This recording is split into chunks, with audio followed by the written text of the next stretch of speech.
Live from New Delhi, you're watching DD India Live, India's voice to the world. I'm Preeti Kaur. Coming up in the next 30 minutes. Quad foreign ministers meet adopts 3 major initiatives for the Indo-Pacific region, including maritime surveillance, critical minerals framework and steps to enhance energy security. India and the US signed crucial bilateral framework on securing supply of mining and processing of critical minerals and rare earths. And tensions escalate between the US and Iran after Iran's Revolutionary Guards claim to shot down a US MQ-9 drone entering its airspace.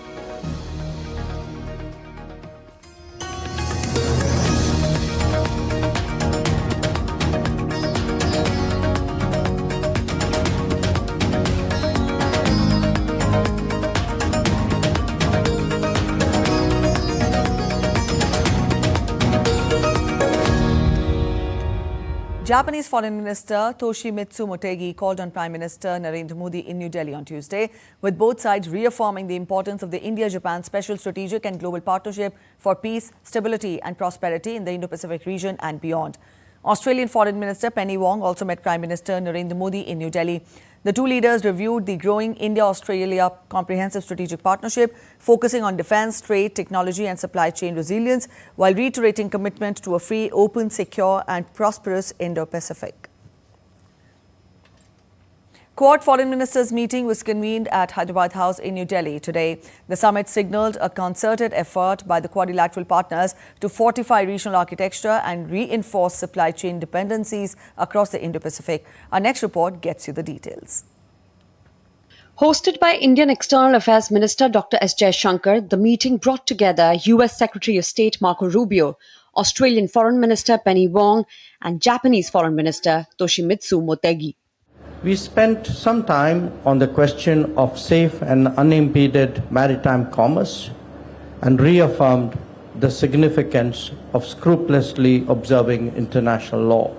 We believe strongly that economic resilience should be promoted, that supply chains should be strengthened, trusted and secure technologies diffused, and production capacities enhanced.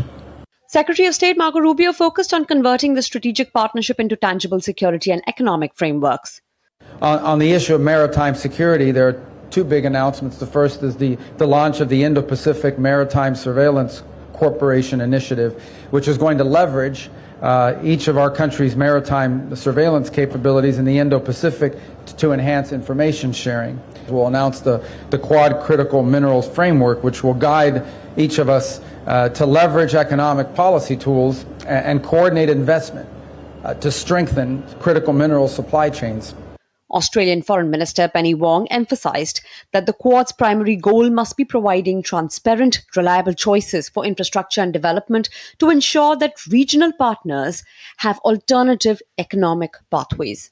We are also today announcing the strongest ever commitment from the Quad to the Pacific through the Quad Ports of the Future Partnership, where we are launching a pilot for port infrastructure in Fiji. And I was in Fiji just a couple of weeks ago, and I know how important this will be to that country. It's a practical demonstration of our collective ability to deliver high-quality, resilient infrastructure in partnership with the region and in response to Pacific priorities.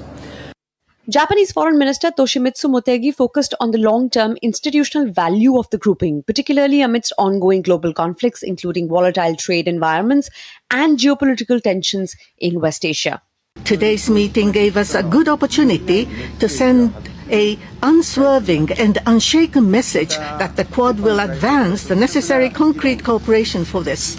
Also today, through frank exchange of views, we were able to align our strategic perceptions on regional developments and agreed to strongly oppose attempts to unilaterally change the status quo by force or coercion.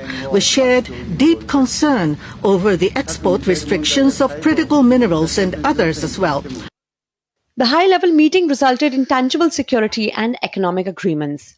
A bilateral framework aimed at securing the extraction, processing, recycling of rare earths and critical minerals. They also launched the Indo-Pacific Maritime Surveillance Cooperation, along with the Quad's Port of the Future Partnership. By steering the conversation towards regional connectivity, energy security, and resilient manufacturing supply chains, India continues to work through the grouping as a functional platform to safeguard its economic interests and diversify global production networks. Bureau Report, DD India. Australian Foreign Minister Penny Wong and Japanese Foreign Minister Toshimitsu Motegi also discussed the ongoing West Asia crisis with particular focus on tensions surrounding the Strait of Hormuz and their impact on regional stability and global supply chains. We recognise our obligation, our responsibility to provide real choices, particularly as strategic circumstances in our region are deteriorating. The region is facing acute economic stress. We know the world is more unpredictable. We know economic volatility is increasing. And we know the consequences for our region of the Iranian closure of the Strait of Hormuz and what that means for our energy security, for our economies and for our people. As the Iranian situation imposes enormous impact on Indo-Pacific region, energy supply viewpoint included, we confirmed the importance of diplomatic efforts in ensuring free and safe navigation in the Strait of Hormuz, as well as stability to be brought to the Middle East. India's Ministry of External Affairs held a special briefing on Tuesday following the Quad Foreign Ministers meeting. Addressing the media, Additional Secretary K. Nagaraj Naidu said that the Quad Critical Minerals Initiative has been launched as a framework to strengthen supply chains. The Quad announced the Quad Critical Minerals Initiative framework to strengthen cooperation in mining, processing, recycling and investment across trusted critical mineral supply chains. The idea is to mobilize public and private sector support and deepen cooperation in various areas, including regulatory practices, investment facilitation, recycling technologies, and resilient supply chains essential for advanced manufacturing and emerging technologies.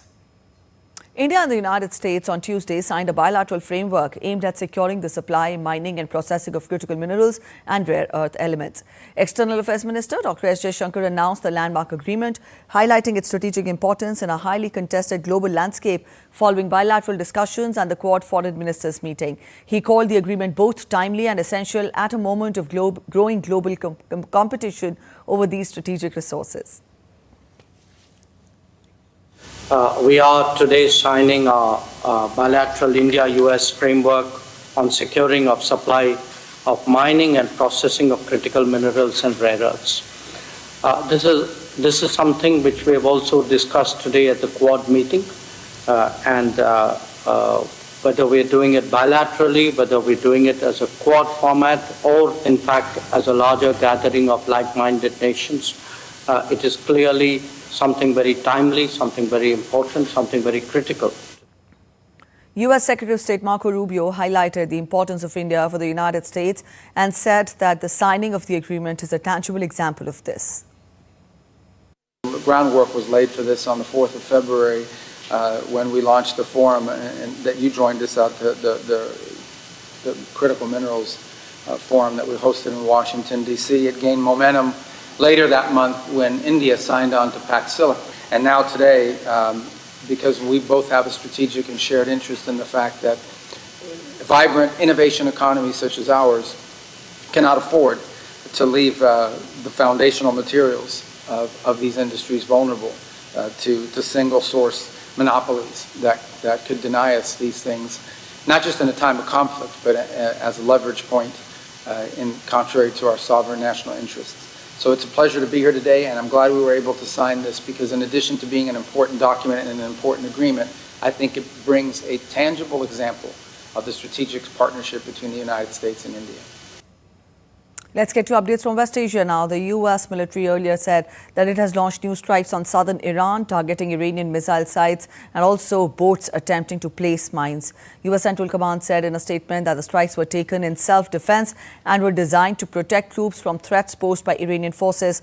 A Central Command spokesperson said the U.S. military continues to defend forces while using restraint during the ongoing ceasefire.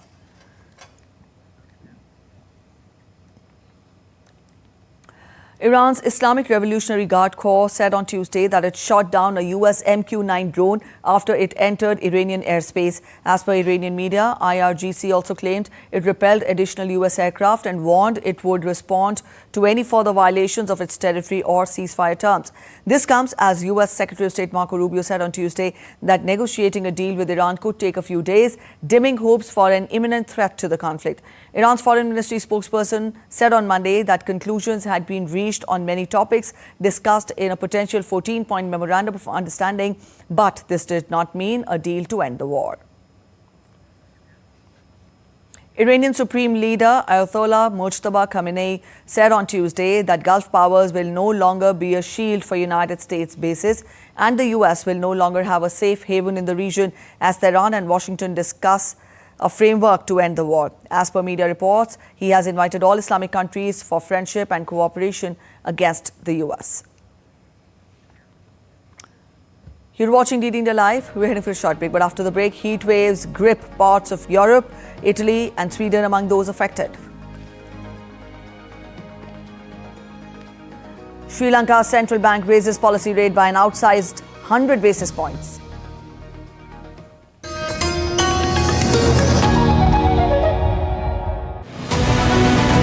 This week on Defence Dynamics, from the Indian Air Force's Super Sukhoi plan turning Su-30 MKI into advanced air dominance fighters and long-range missile carriers, to Project 75I, India's next-generation stealth submarines set to strengthen underwater deterrence in the Indo-Pacific.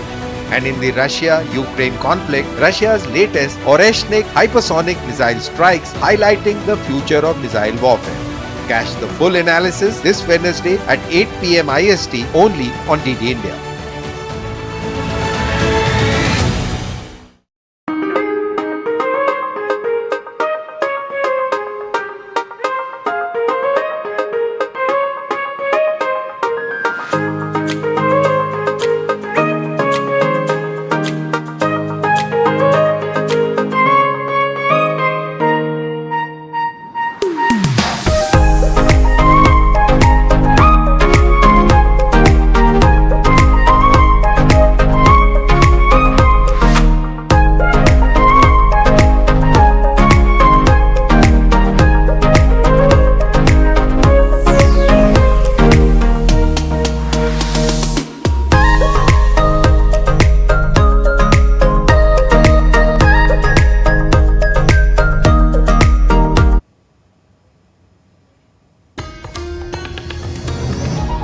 Welcome back after the break. You're watching DD India Live. Muslim pilgrims converged on the rocky Mount Arafat at sunrise on Tuesday to mark Arafat Day, the annual Hajj's most important day.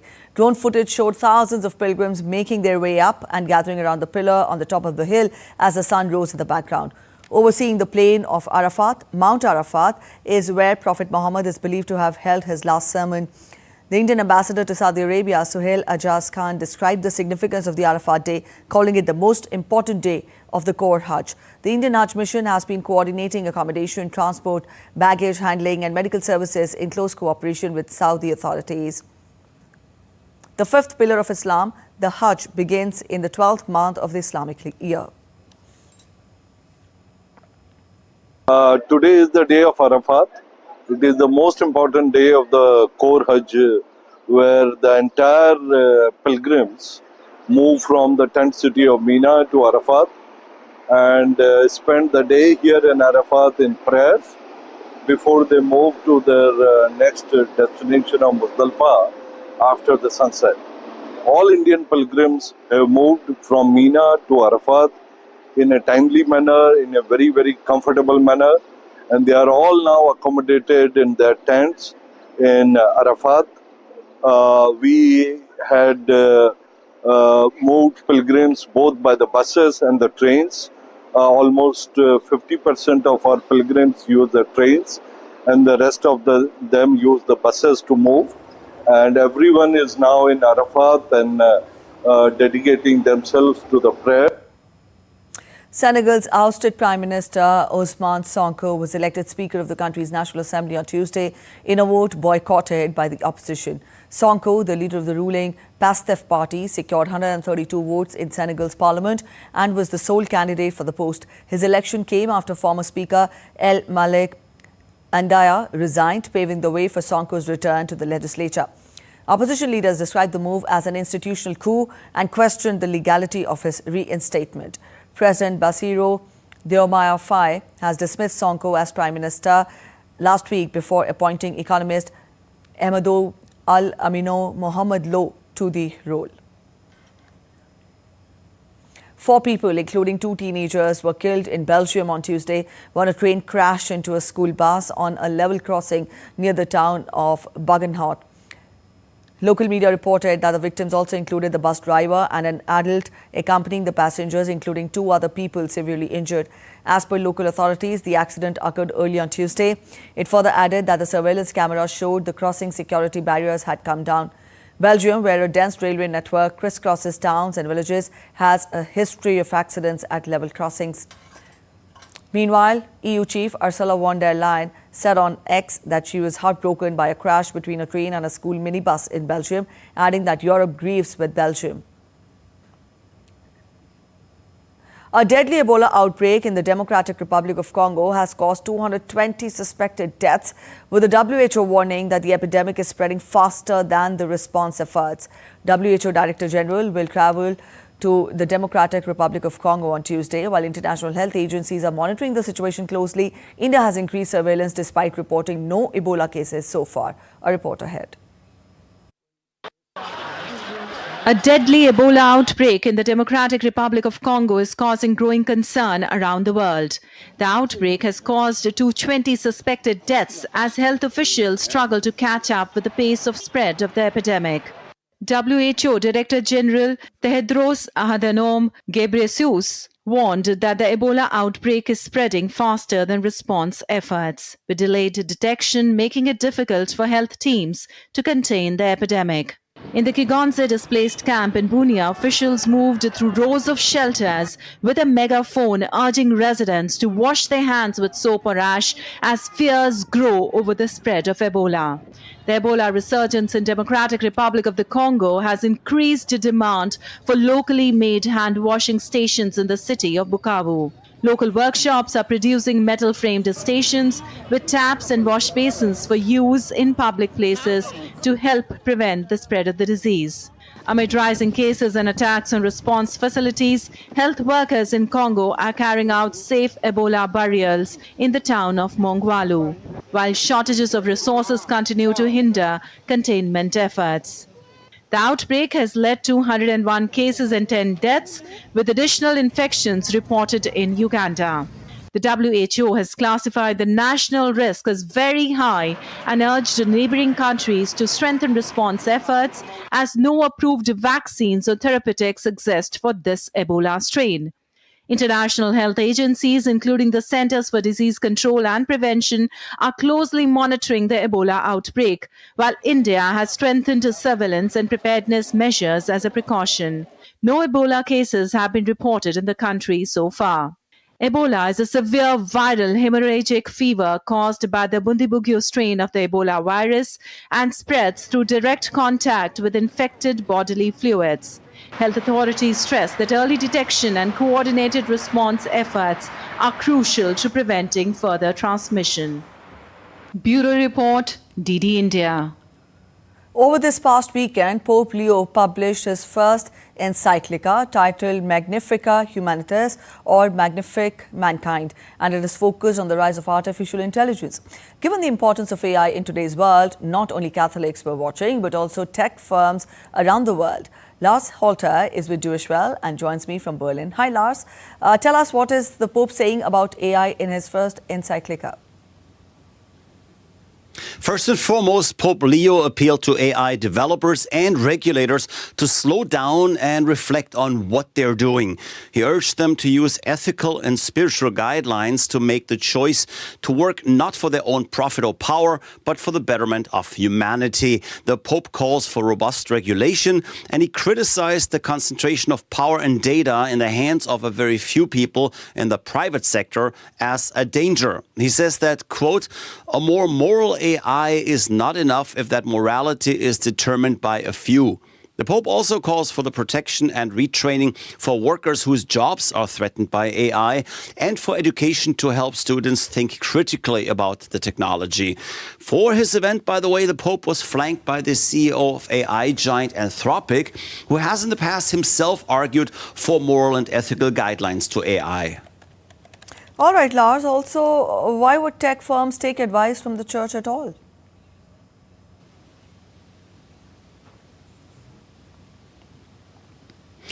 Well, it's not clear that they will take advice, but it's certainly good input for them. And yes, on the one hand, the church, and especially the Catholic Church, hasn't always been quick to embrace science. One only has to think back to the days of Galileo Galilei, who was forced by the church to recant his newly discovered heliocentric worldview. There's also legitimate questions about whether the church could have handled topics like evolution or sexuality in a better way. However, the church has a strong impact on society. And in this case, the Pope is the leader of 1.4 billion Catholics. So that's a large part of the global population.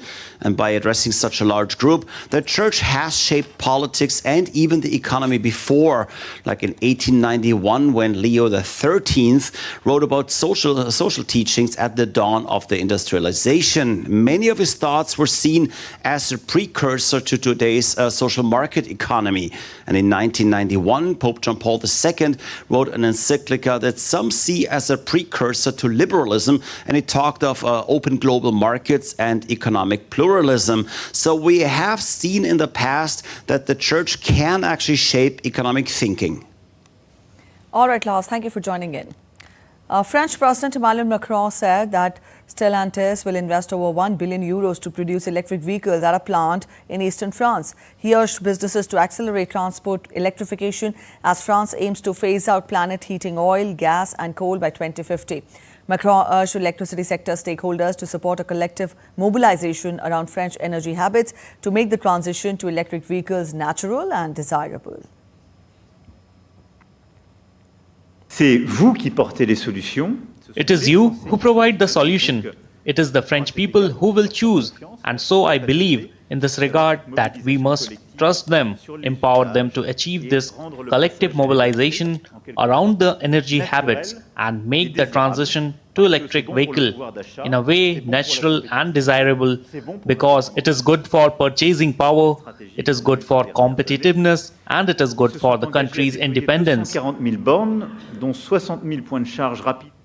The European Union is planning to fine Alphabet's Google a high triple-digit million euro amount as part of an antitrust investigation. The decision is nearing completion and is expected to be announced before the summer break.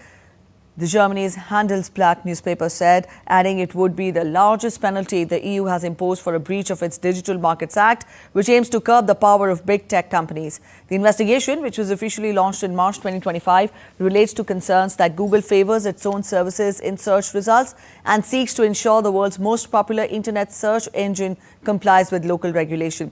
Google has criticized the impact of the EU's rules on its search product and said it is keen to resolve the case. Sri Lanka's central bank raised interest rates for the first time in more than 3 years on Tuesday as authorities sought to contain rising inflation and stabilize the country's weakening currency amid the ongoing Middle East war.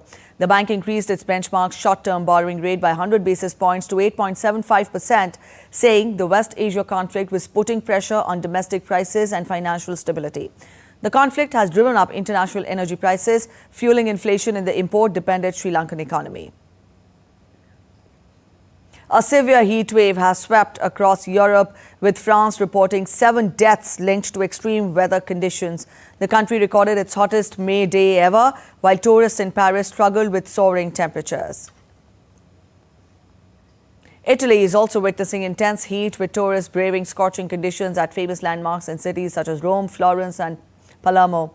In the UK, temperatures crossed 30 degrees Celsius in London.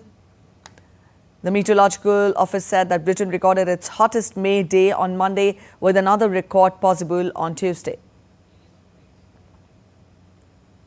Slovakia's capital, Bratislava, also faced unusually high temperatures, with mercury levels rising nearly 8 degrees above the seasonal average for late May.